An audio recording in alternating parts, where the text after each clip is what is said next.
I've lived in East Boston since 2005.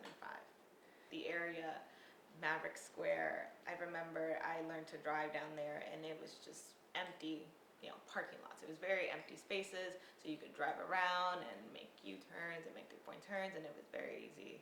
Now, you go down there, and that's by the water, and it's all these new apartment buildings, and really, I don't remember anymore. I don't think it's there anymore, the parking lot where I learned to drive.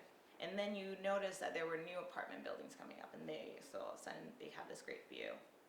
And then more recently, more apartment buildings have been popping up that are blocking that old view. So you can sort of see the struggle of trying to fit as many new apartment complexes as possible in that area, given it's so close to the city, the blue line's right there, the view is incredible. I mean, it's the same view as if you were in South Boston, looking into East Boston. It's an incredible view of the city.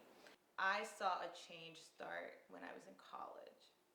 I think that's when I sort of noticed that new places were popping up, that rents were increasing. That's when our rent started to increase in our last apartment.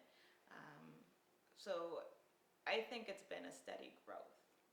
When I moved here, our rent for a 2-bedroom apartment was $850. Our current rent is $2,400 for a 3-bedroom apartment. It's a great apartment. It's fairly brand new, and it's very different from our old apartment. It's much bigger, but still, that I think is a lot that's a high rent for East Boston.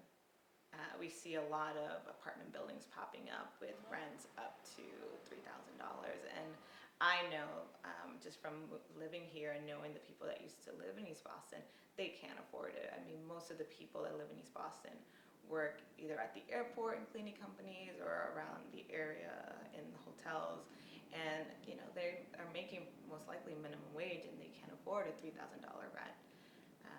If they're lucky enough to own their house, great, they can control that rent, but if they're not, it's very difficult to find something affordable in East Boston.